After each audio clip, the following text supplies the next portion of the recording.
కనకదుర్గ ఆలయంలో హుండీ కానుకల లెక్కింపులో అక్రమాలు జరిగిన ఘటన వెలుగులోకి వచ్చింది. భక్తులు సమర్పించిన బంగారు కానుకలను సిబ్బంది దారి మళ్లించే ప్రయత్నం చేసినట్లు బయటపడింది.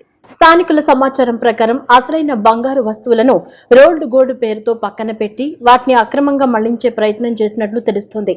ఈ వ్యవహారంపై ట్రస్ట్ బోర్డు సభ్యులకు అనుమానం రావడంతో ఆకస్మికంగా తనిఖీలు చేపట్టగా సిబ్బంది రెడ్ హ్యాండెడ్ గా దొరికిపోయారు.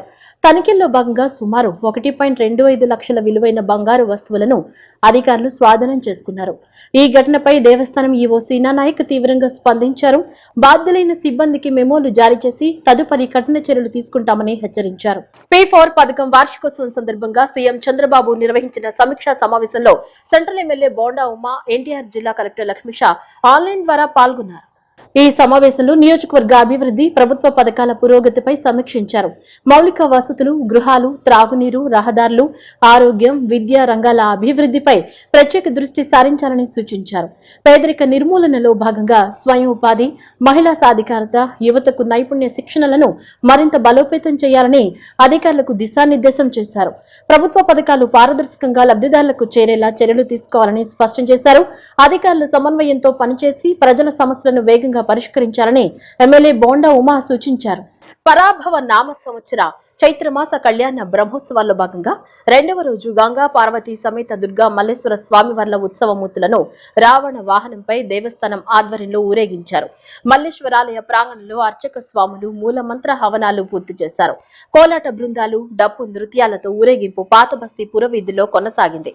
దారి పొడవునా భక్తులు హారతులిచ్చి ఆది దంపతులకు స్వాగతం పలికారు. ఈ కార్యక్రమంలో దేవస్థానం పాలక మండలి చైర్మన్ రాధాకృష్ణ, ఈవో సీనా నాయక్, స్థానాచార్య శివప్రసాద్ శర్మ, పాలక మండలి, వైదిక కమిటీ సభ్యులు తదితరులు పాల్గొన్నారు.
జర్నలిస్టుల ఐక్యతతోనే సమస్యలకు పరిష్కారం సాధ్యమని ఇండియన్ జర్నలిస్టుల యూనియన్ అగ్రనేత, Telangana media academy chairman K Srinivasa Reddy అన్నారు. విజయవాడలో జరిగిన ఐజేయు 11వ ప్లీనరీ సమావేశాల్లో జర్నలిస్టుల హక్కులు, భద్రతపై కీలక తీర్మానాలు చేసినట్లు తెలిపారు. ప్రెస్ క్లబ్ లో జరిగిన సమావేశంలో ప్లీనరీ నిర్ణయాలను వివరించిన శ్రీనివాస్ రెడ్డి, మజీదియా వేజ్ బోర్డు తర్వాత 19 ఏళ్లుగా వేతన సవరణలు జరగకపోవడం ఆందోళనకరమన్నారు. మీడియాపై ప్రభుత్వాల నిర్లక్ష్యం, జర్నలిస్టులపై పెరుగుతున్న దాడులను ఖండించారు. ఎలక్ట్రానిక్ మీడియా ఉద్యోగులకు సరైన రక్షణ, వేతన వ్యవస్థ లేదని చెప్పారు. జర్నలిస్టుల రక్షణకు ప్రత్యేక చట్టం తీసుకురావాలని, సోషల్ మీడియా నియంత్రణకు సమతుల్య విధానం అవసరమని కోరారు. జర్నలిస్టుల పని పరిస్థితులు, వేతనాలు, ఏఐ ప్రభావంపై అధ్యయనం కోసం మీడియా కమిషన్ ఏర్పాటు చేయాలని తీర్మానించినట్లు తెలిపారు. ప్రెస్ కౌన్సిల్ ను బలోపేతం చేసి జర్నలిస్టుల రక్షణకు చట్టబద్ధ అధికారాలు ఇవ్వాలని సూచించారు. ఏపీయూడబ్ల్యూజే నేత ఐవి సుబ్బారావు జర్నలిస్టులకు ఇళ్లు, బీమా, పెన్షన్ వంటి సంక్షేమ పథకాలను అమలు చేయాలని ప్రభుత్వాన్ని కోరారు. 2 సంవత్సరాలు 2.5 సంవత్సరాలకు ఒకసారి జరిగేటటువంటి ఈ యూనియన్ అఖిల భారత మహాసభలు 11వ మహాసభ ఇక్కడ జరిగింది. మీరంతా చూశారు. ఈ మహాసభలో ముఖ్యమంత్రి గారు నారా చంద్రబాబు నాయుడు గారు, కేంద్ర మంత్రి చంద్రశేఖర్ గారు, పలువురు శాసనసభ్యులు, ఇతరులు సందేశాలు ఇచ్చారు. ఈ మహాసభ ప్రధాన ఉద్దేశము నూతన నాయకత్వాన్ని ఎన్నుకోవడంతో పాటు ఈ దేశంలో ఇప్పుడు జర్నలిస్టులకు సంబంధించి సంక్షేమ చర్యలే కాకుండా చట్టపరంగా రావాల్సినటువంటి వేతన వ్యవస్థ, ఆ వేతన వ్యవస్థను నిర్ధారించాల్సింది వేతన సంఘాలు. మనకు లాస్ట్ వేతన సంఘం మీడియాలో జరిగిన వేతన సవరణ 2007లో ఏర్పాటు చేసినటువంటి మజీతియా వేతన సంఘ సిఫారసులు, అంటే 2007 నుంచి ఇవాళటి వరకు, అంటే దాదాపు 18-19 సంవత్సరాలు భారతదేశంలో మీడియా సంస్థల్లో పనిచేసే వాళ్ళకి వేతన సవరణ జరగల.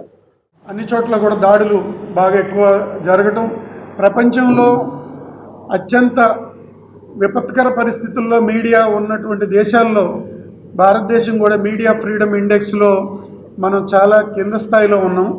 ఇలాంటి పరిస్థితుల్లో జర్నలిస్టుల మీద దాడులు జరిగినా, సంస్థల మీద దాడులు జరిగినా, ఈవెన్ కెమెరా పర్సన్లు, ఫోటో జర్నలిస్టులే కాకుండా మన పంపిణీ వ్యవస్థల మీద దాడి జరిగినా కూడా అది పత్రికా స్వేచ్ఛ మీద దాడిగానే పరిగణించడం అనేది ఒకటి మనం కోరాం. అది పూర్వం నుంచి కూడా పంపిణీ వ్యవస్థ మీద దాడి జరిగినా కూడా అది కూడా పత్రికా స్వేచ్ఛ మీద దాడిగానే చట్టం చెప్తా ఉంది. అందువల్ల మనం ఇది పాత చట్టాల్లో జర్నలిస్టులను రక్షించడానికి తగినటువంటి వ్యవస్థ లేదు. సామాన్య సిటిజన్ మీద ఏది జరిగినా ఏ చట్టాలు అయితే ఉన్నాయో మనకు కూడా అవే సెక్షన్లు ఉన్నాయి.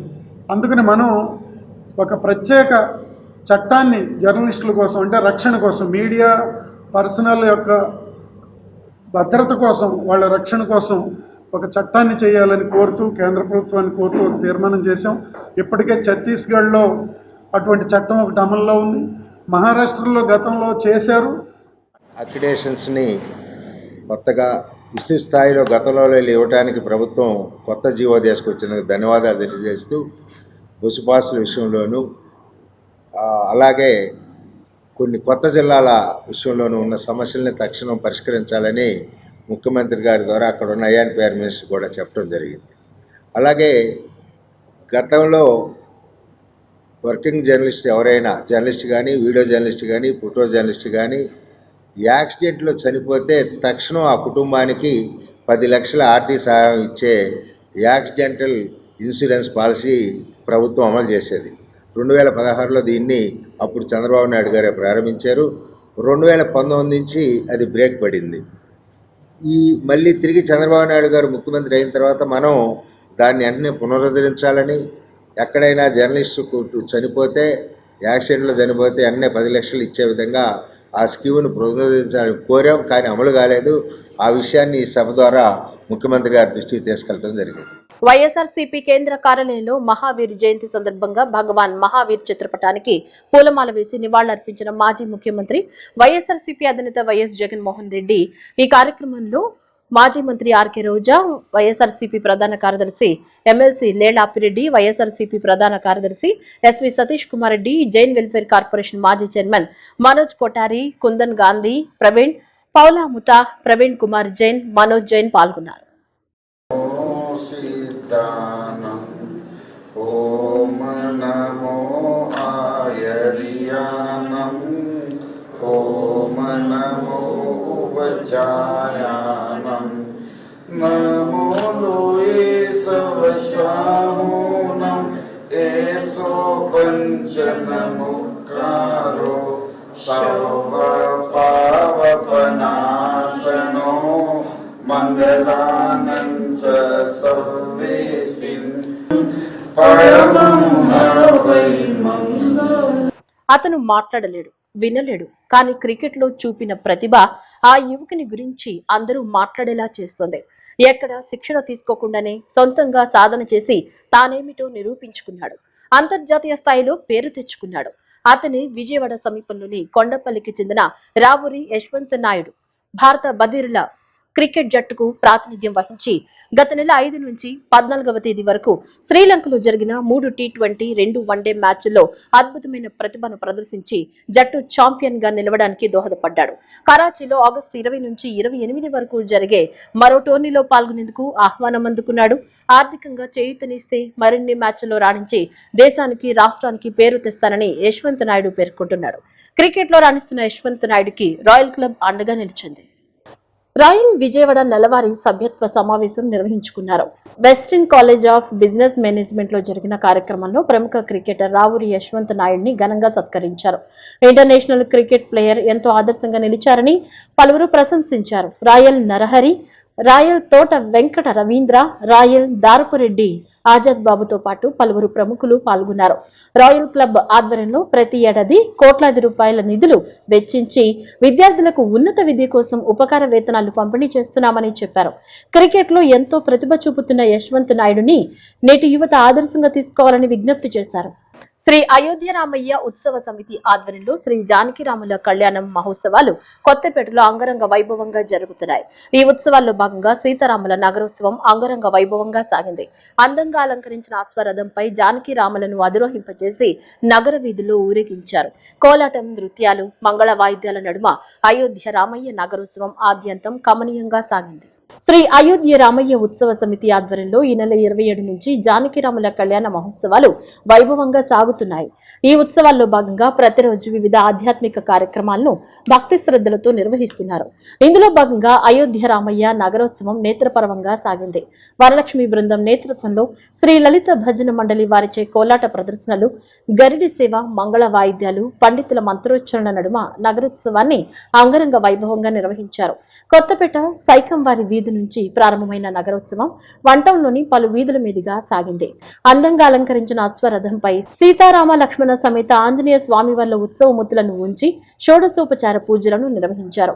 అనంతరం కళ్యాణమూర్తులైన అయోధ్య రామయ్య, జానకి మాతల ఊరేగింపు నేత్రపర్వంగా సాగింది. పలు ప్రాంతాలలో భక్తులు ఎదురేగి కళ్యాణ శోభతో కళకళలాడుతున్న జానకి రాములకు మంగళహారతులు సమర్పించారు.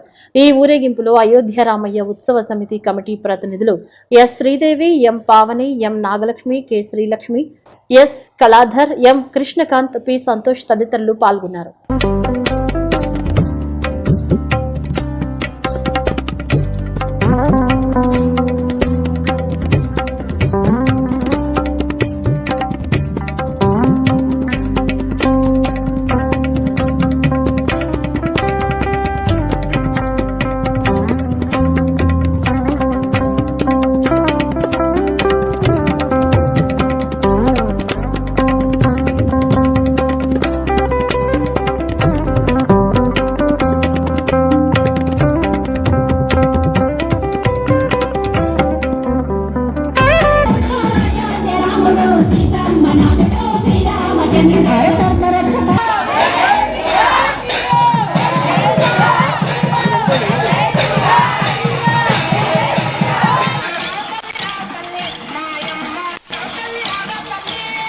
చక్ర స్నానం అన్ని కార్యక్రమాలు కూడా ఈ సంవత్సరం మేము ప్రోగ్రాంలో పాల్గొనేటట్టు అందరూ భక్తుల చేత ఆ రామయ్య ఆశీస్సులు అందరికీ పొందాలని చెప్పేసి ముందుకు సాగుతున్నామండి.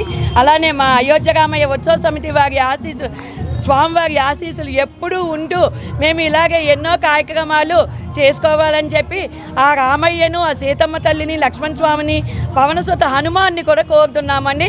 పవనసుత వీర ధీర సూర హనుమానికి జై శ్రీరామ్, జై శ్రీరామ్, జై శ్రీరామ్, జై శ్రీరామ్, జై శ్రీరామ్, జై శ్రీరామ్. ఇది 14వ సంవత్సరం అండి. మేము ఇక్కడ ఉత్సవాలు జరపడం మొదలుపెట్టి 2013 నుంచి స్టార్ట్ అయినాయి. ఈ సంవత్సరం విశేషంగా చక్రస్నానం, సుదర్శన చక్రస్నానం అందరం ఇట్లా పెట్టుకొని చక్కగా స్వామి ఆశీస్సులతో మేమందరం వసంతోత్సవం చేసుకున్నామండి. ఈ సంవత్సరం వినూత్నంగా కాత్యాయని వ్రతాలని చెప్పి సామూహికంగా చేసుకుంటున్నాము. పవళింపు సేవ పట్టాభిషేకం భారీ ఎత్తునే జరుగుతుంది. ఇక్కడ భక్తులందరూ కూడా భారీ ఎత్తున ఇక్కడికి వస్తారండి. ఎంతో వైభవంగా జరుగుతుంటది. ఇవాళ స్వామివారు అశ్వరథం మీద ఊరేగింపు జరుగుతుందండి. ఇక్కడ జై బోలో రామచంద్రమూర్తికి, జై బోలో సీతామాతకు, జై బోలో లక్ష్మణ స్వామికి, జై బోలో పౌరుషద వీర ధీర సూర హనుమానికి, జై శ్రీరామ్. అన్ని కార్యక్రమాలు నిర్విఘ్నంగా పూర్తి చేస్తున్నారు.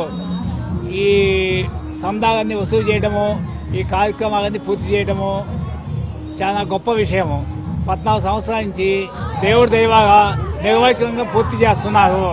ఈ కార్యక్రమం పూర్తి చేసిన వారికి నా యొక్క ధన్యవాదాలు తెలుస్తున్నాను. నాకంటే చిన్నవారైనా కూడా నేను వారిని చాలా మనస్ఫూర్తిగా అభినందిస్తున్నాను. అదేవిధంగా దేవుడి దయతోటి ఈ కార్యక్రమం నిర్విఘ్నంగా పూర్తి చేయాలని నేను కోరుకుంటున్నాను. జై శ్రీరామ్. బులెటిన్లో షార్ట్ బ్రేక్.